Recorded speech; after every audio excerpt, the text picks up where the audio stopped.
Bonjour, welcome back to my YouTube channel. It has been some time since I've just sat and had a little old school chat, and this video is specifically dedicated to people who remembers those days in YouTube where people would make big ass backdrops with their like blankets or like whatever sheet they could find in the house, scarves, throwovers, clothes even sometimes. Desperate times call for desperate measures. I've got a whole curtain situation in my house now, so like I've come so far. I started with a sheet and now we're here. But no, I knew I wanted to do, oh, I can actually sit back. This is super relaxing. Why haven't I done this before? There's even shadow puppets available here.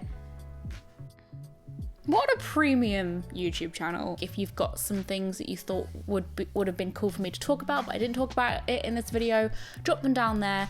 I'm up for discussion. In between all the other kind of content I'm pushing out, I'd like to know what sort of casual stuff is going on in your life. And in fact, any of these questions, if you feel like you can relate to them, if you feel like you want to answer them, if you want to just pretend they were being asked to you, bloody go for it. My best friend came up to visit me for 2 days recently, and I've just been in my own like fairy tale land, fantasy world with her. It's such a lovely feeling when someone comes to visit me up north, because I'm so away from like everything I've ever known still.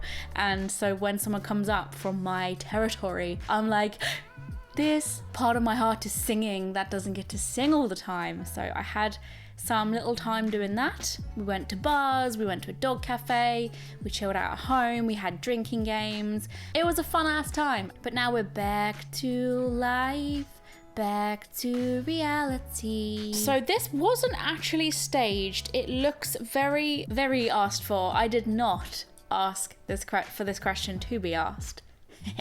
Believe it or not. But it is a perfect cue to start this video off by saying this video is sponsored. Is it an incomplete video if the video isn't sponsored by Luisa? I'm so grateful for these guys. They just continue to sponsor me. And sometimes I do say to myself, genuinely, if there could be a way of figuring out who wears Ana Luisa the most in the entire planet, would it be me? I'm always wearing their necklaces. So Ana Luisa is a brand that I've worked with a few times on this channel. I've got a load of necklaces from them, but this time I decided to shake it up and ask them to send over a couple of rings instead. Your girl can only layer up so much, as you can see. But I'm actually wearing two of these lovely pieces here. This is actually, is that my ring finger? Yes, it is. Wishful thinking for Ellie. How cute is the kind of like very simplistic design of like the cross?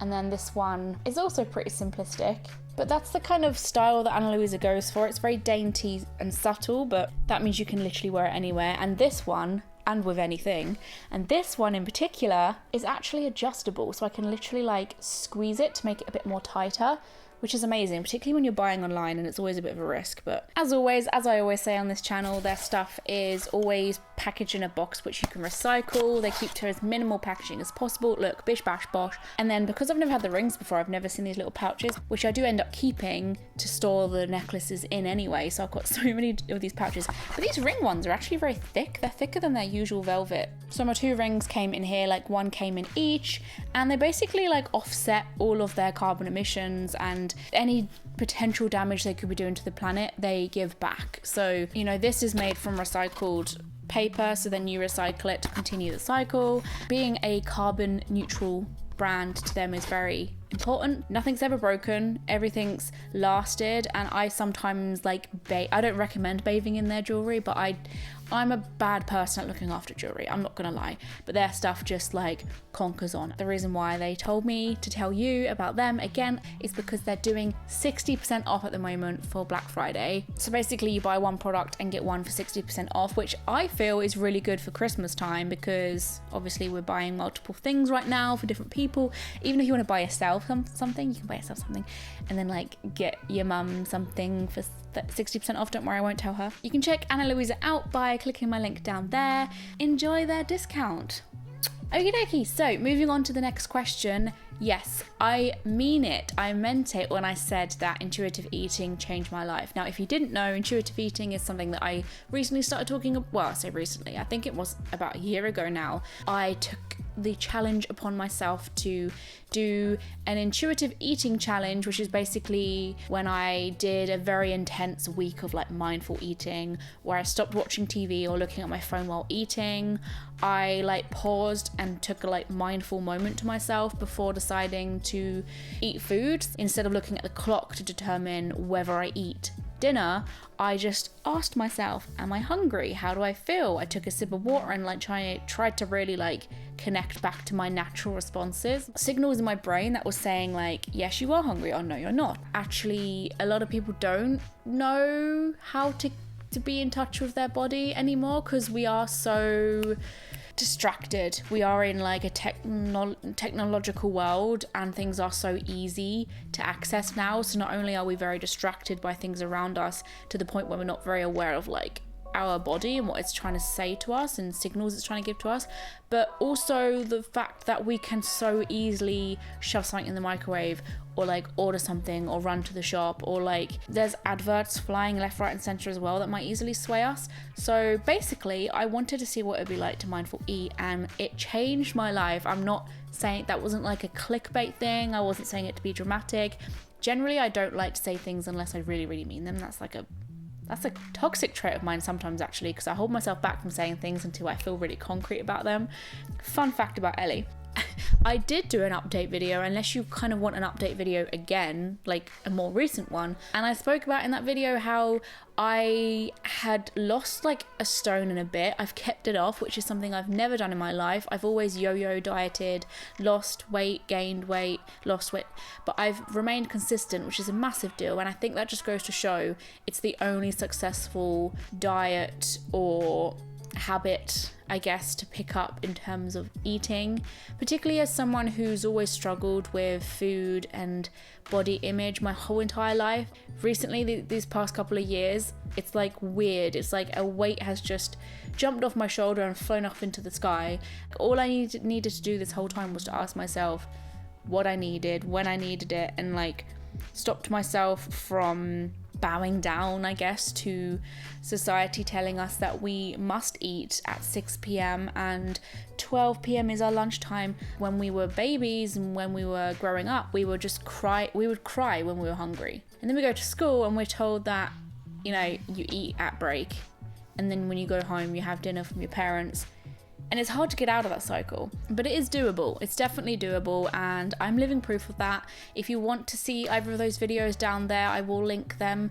But if you want to see like more videos on mindful eating in general, let me know. Maybe you have some suggestions and stuff you'd like me to cover, because I do actually think there's like a lot of branches and sort of like sub topics that can kind of come out from this discussion. So once again, throw them all out there. I think intuitive eating and mindful eating are slightly different from each other. Like, you need to intuitively be connected with your gut and your brain.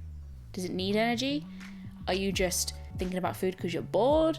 Is it just because everyone else is eating? But then mindful eating is the act of actually tasting the tastes, not watching TV. Like, that's being mindful when you're eating, and they kind of work together in my brain. So I guess in a way I've sort of retrained my brain in a sense to actually not switch off when I'm having food. It actually makes you more full because you're so heavily focused around food, about food, while eating the food. We're also programmed to finish the whole plate, otherwise it's rude. If you're done with your food, just put it in the fridge. You know, people say, but you'll get hungry later if you don't eat it all now. What's wrong with getting hungry later? Just eat it later then. When it's in the fridge and I'm hungry later, I'm like buzzing, and I'll go dance to the fridge. Society, man, it will tell you some effed up things. I've been so many things for Halloween's, like dressing up, fancy dress, Halloween. It has always been a massive part of my life, like in my family and friendship groups. And this year was one of my faves because I did a group fancy dress costume situation, which is something I've always wanted to do. So myself and Adam and Abby, this year we were like, right, we couldn't do anything with Halloween last year. Let's push the boat out. Let's do something fun. Let's do something interesting. Let's do a group fancy dress. it just makes it more like interesting, I think, rather than just being like something that someone else out there has been plenty of times, probably. I'd like to go for the different kind of fancy dress ideas. Like, for instance, one of my favorites that I've done was the spider from James and Giant Peach, because I love dressing up as characters from my favorite films, particularly if they're quite nichey, unique films. This year was particularly fun because I had a fancy dress house party to go to at Adam's brother's house. And then we also went out for a night out on actual Halloween like night, and the clocks went back as well, so we had an extra hour out.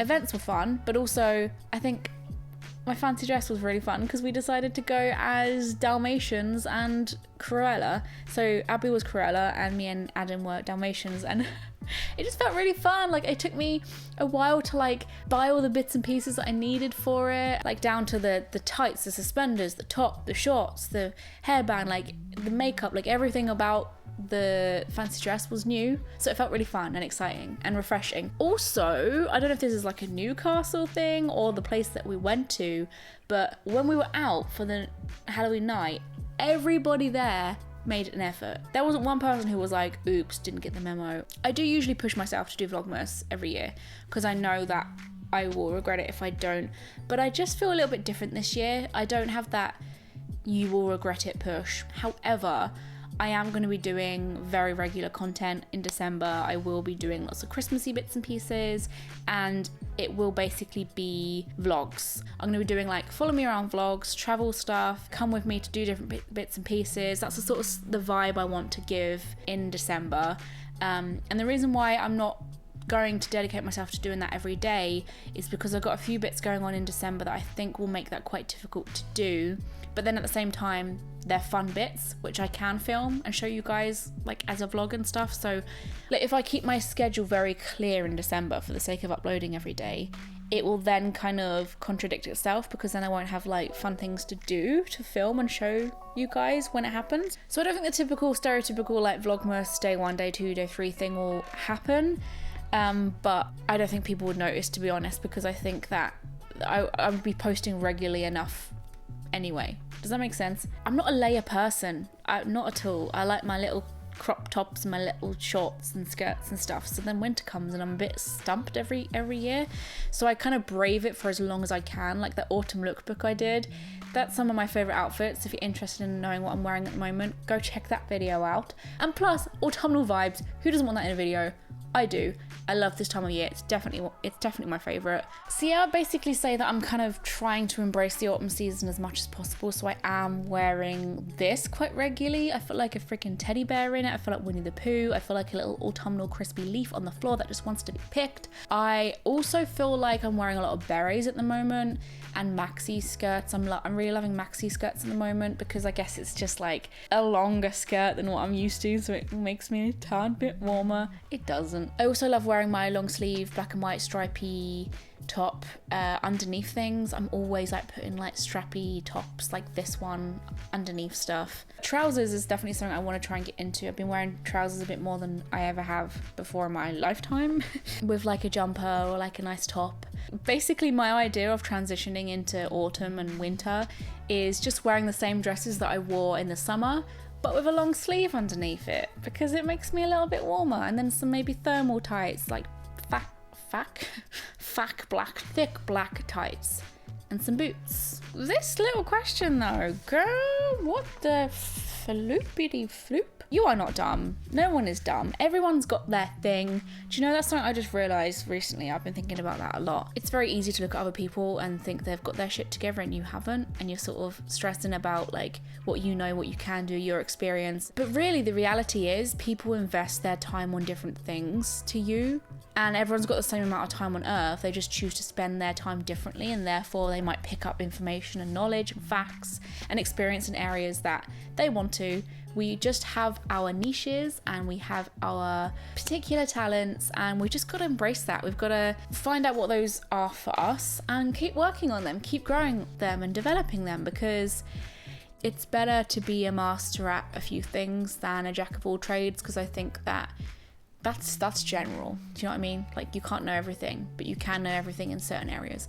I think the quicker that you can focus on yourself and not everyone else, work out the things that make you tick, the things that make you you and different from the next person, the quicker you can love yourself, because that's when you start realizing, hey, like, I have this trait. I might not have that person's trait, but this is cool. Like, if I was this person, I wouldn't have that. I wouldn't be capable of doing this. Like, this talent, this skill, or this way I work, or this way I think, or this way I do things, this way I can cheer my best friend up, but this person can't. Like, those little things, or the way I can draw in a certain way or a certain style, the way I can sing in this, you know, working on the stuff that you want to do. Are you excited for Ashnika? Yeah. It's funny because there was two questions I got one after the other. This one first and then the second one. Both those girls have half green and half black hair. And it's on the same freaking side. Like, are you two friends? Anyway, yes, I am so flippin' excited. I haven't been to a gig since, like, the pandemic. I went to see an ABBA tribute band in a, like, arena the other day, which was really fun. It was like a dip back into the gig world, I guess. It was weird to be back in that environment, and it got me really buzzing more than anything to see Ashley go, to be honest. So I'll be seeing her in Manchester. That's something that I'll be doing in December, which I was talking about. I will be going to Manchester for a couple of days to kind of explore it, because I've never really properly explored Manchester before. So that'll be such a lovely trip. I think gigs in Manchester will generally be something I have to kind of do more of now I'm living up north, because it's kind of the closest area that does gigs in the UK. Like, before it was London, obviously, and I just had like an hour on the train to get to London, but now it's Manchester, which is kind of cool because it means I can explore a city that I haven't really explored before. I'll be going Manchester next year as well for Half Alive. I'm gonna go see Half Alive. I did like a reaction video to their new music this year sometime on the channel, and I said I really wanted to see them live, and now I can. I manifested that shiz. And I'm also going to be seeing My Chemical Romance literally the week after. So yes, I am excited. You have no idea. I'm loving all of her new stuff. Just her old stuff, her new stuff. I loved her new Halloween song she brought out. That was really cool. Did anyone else like that? She recently just brought out a little Christmas jingle, which was really cute. And the second girly with the half green, half black hair. This is really sweet. You know, when you just kind of think, oh my gosh, like, I forget people watch my videos. I really felt like that video was kind of why my mental health improved suddenly. I put off making that video because, like I said at the beginning of this video, I don't tend to say things until I feel very concrete in those feelings. So I put off talking about mental health because I knew that eventually I would feel better. So what's the point in sharing it? Do you know what I mean? But because it had been so long, I felt crap for so long, and I just felt very like impending doom, very dark about things and negatively looking at stuff. For so long I was like, no, do you know what, I'm gonna air this, feeling very like scared and unsure and a bit anxious and upset all the time, and I was in a dark place, and I'm not usually, that's kind of the first time I've ever felt that way. But airing it out really helped, I think, because it got it out there in the open. I felt like I kind of released those feelings as I was saying them. The kind of concept of me sitting on that cliff edge on the beach when I was telling you guys my feelings felt a bit metaphorical in a way, like I was kind of speaking them out, and it sort of felt like they were being flown away in the breeze, because it felt very lethargic therapeutic to do that. So it's kind of encouraged me to make sure I'm as open as possible. I've tried to get a bit better at like putting my walls down, being a bit more open, letting my, you know, speaking with my full chest and like expressing how I feel when I feel it, because I am worthy of that. Like my thoughts and feelings are just as valid as everyone else's, no matter if they are temporary or not. Something really wonderful about that video as well was that there were dolphins that I witnessed shortly after I finished. As soon as I finished shooting that video, and you can go to that video and watch it if you want, because I even filmed the dolphins at the end. As soon as I finish filming, I see a bunch of dolphins that these kids are like pointing at and saying, look, dolphins, dolphins. It was cool because I googled the spiritual meaning behind dolphins out just on a whim, because when I was editing it back I was like, oh, it's kind of lovely how like you're listening to all this like dark stuff, and next minute dolphins are just like, hey. You can be a skeptic, you can say it doesn't necessarily mean anything, but it was freaky as heck when every single website I was looking at, even though some of them had different like definitions of what a dolphin means, I was ticking every single box of what I'd spoken about in that very video. Like everything, every website that was saying all these like very specific weird things that dolphins are supposed to mean, and also very generic things that dolphins are supposed to mean, I was ticking every one. I'd spoken about it all in the video, I was feeling it in real life, and it was stuff I needed to hear. It's freaky. I've left a comment and pinned it at the top of my mental health video that I made. If you want to check out what I'm talking about, we can talk about that over there. Leave a comment or something. But that really stuck with me. It was like a nice little message. It felt like a little nod from, I don't know, spirit, my subconscious, maybe a big old coinky dinky, but either way, it was like a nudge, it was like a push, it was like a firm hug, but also like a flick in the ear to be like, let's move on now. Like, we've got this. Come on, you're stronger than this. It was difficult at that period because we were transitioning back into like normality, and it was very overwhelming for me because I felt like there was so much time where everyone was just sort of in the same boat and winging life. Next minute, everyone's got their shit seemingly together, and I felt very like behind in like, well, what am I doing? Like, where am I supposed to be now? Like, it felt like my life just did a big reset. I mean, everyone's did. It made me like reassess where I now continue going. Career, what's that gonna do then? Like, what am I gonna do there? Am I still happy about my living choices? Like, am I still situated in a good place? Like, friendships, what are they? Like, I just felt like I had to just contemplate everything at once. So I feel like things are looking bright again. I feel a lot more positive. And what helps with that, I think, is just making sure I like do things at the weekend, get outside as much as possible, don't keep myself cooped up, see people, travel, do things. Keeping myself busy is definitely something which helps when I'm feeling low. Getting outside, being in nature. Nature, oh my god, nature has basically healed me. I just love being out in all weathers, in all kind of landscapes. So as soon as I felt myself doing things, going out and about and exploring life again, I felt myself being healed and feeling better. Because I'm like, oh yes, life is actually good. You know, being in lockdown for 2 years, of course I'm going to start thinking everything's negative, because it was negative.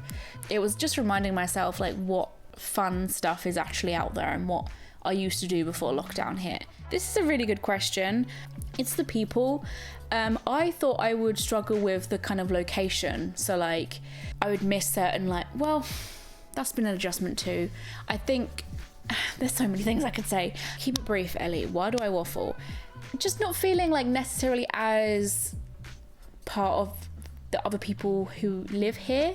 So I kind of feel a bit left out a lot of the time. That's not as bad as it used to be. It comes in waves. Like sometimes I feel it and sometimes I'm like, wait, what? I definitely can tell when I go back home or when I see people from down south that people just like project themselves differently. Like when I see a southerner up here, I'm like, oh, I kind of can relax around them a bit more. I feel like we gel a bit better, and like people stick their nose up to like southerners up here a bit, you know, because they're southern. People will assume that like they're rich or they're not nice people or they're rude or something, and then southerners will do the same to people up north, like, oh, because you're up north, like you're common. There's this weird divide, being like in places on my own and traveling as well, feeling just generally like safe when I'm out and about, because of the fact that I find that I'm a bit on edge around people a bit more here, like strangers, and I've ran into like some odd characters.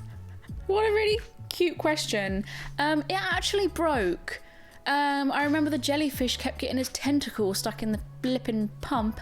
Like the pump was like not pushing the jellyfish like up, so they were just kind of staying on the bottom. I really want to get a new one. If you don't know what she's talking about, I basically had a little like tube and you put water in it, and then you can put like fake jellyfish in it, and it still sits under my TV, it just doesn't work, and it lights up like this pink color or whatever, and the jellyfish are kind of like, they're just like these silicone things that bounce around, but they look real. So I'm going to get a new one, and I'm going to put the old jellyfish in the new tube, so then there's more jellyfish in the new tube.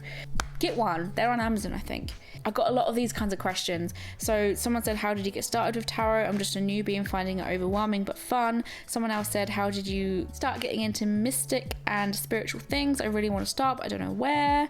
Someone else said something about how I started getting into tarot. Just that life in general was probably from my mum. From a very young age, she was always interested in those kind of things, kind of going to markets and events and like clubs and groups.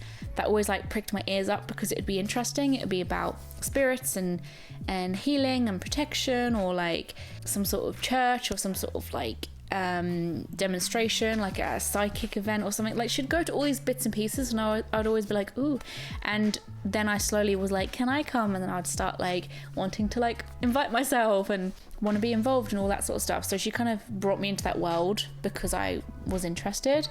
And then I sort of found my own feet in what I liked about that world. There were some bits that I didn't agree with or didn't like, and I just stuck to my zone. She stuck to her zone, and we also like bounce off each other and like all the things that we love about it. So my family in general are very that way, I guess. But with tarot, my mum actually had a few tarot decks that were just sitting on her bookcase for years, and I always used to look at them and be like, there are tarot cards in my house. Like I thought they were like crazy scary, and I used to like giggle about them with my friends when we were really little, and we'd be like, hee. This one time the devil card dropped from the deck as we were like playing with it, and we like freaked out and like told ourselves we'd never touch it ever again, things like that. And then my mum one day when I was old enough, she was like telling me that someone gave her them, someone who literally like passed them down to the deck that I've got. I'm really fortunate to say it's quite an old deck, and like a witch had it before my mum. That's why it's my favorite deck.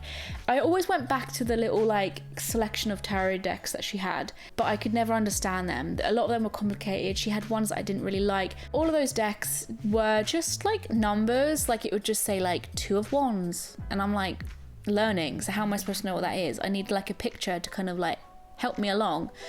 So I found the Rider-Waite-Smith deck, which is the one I have now, on that bookcase, and at the time I remember thinking, oh, it's still not that good. Maybe there's others out there that are better, but I'll just learn with this because it's there. So I sort of started teaching myself, and then I soon realized, oh wait, that's the deck that you're supposed to really learn from, to be honest, because it's the pictures I was seeing in loads of books and online and stuff, and everyone was referencing the pictures. So I was like, okay, no, this is good. I wanted to put it in my bag to travel somewhere with it, and I can't remember where the first place was where I left when I left the house with it, but it'd be really cool if I could remember that. The first outing my deck ever had. But I remember asking her if I could take it somewhere with me, being the moment where I said to her, like, I've been like practicing like using this and trying to teach myself, can I take it with me? And she was like, yeah, sure, go for it. And I was like, God bless you. That's how I got into it. But similar to what I was saying about how you can love yourself at the beginning of this video, you've got to find what you feel drawn towards when it comes to mystical, spiritual stuff or tarot stuff. Like, you don't have to do bits that you feel like isn't for you. Like, if you're not into manifesting, if you're not into tarot, oracle, crystals. I only recently got into crystals, but before that I kind of felt a bit indifferent about them and a bit confused, to be honest. And then there's certain parts of tarot that I don't really like and I stay away from. So just find your you, basically. Go with the flow.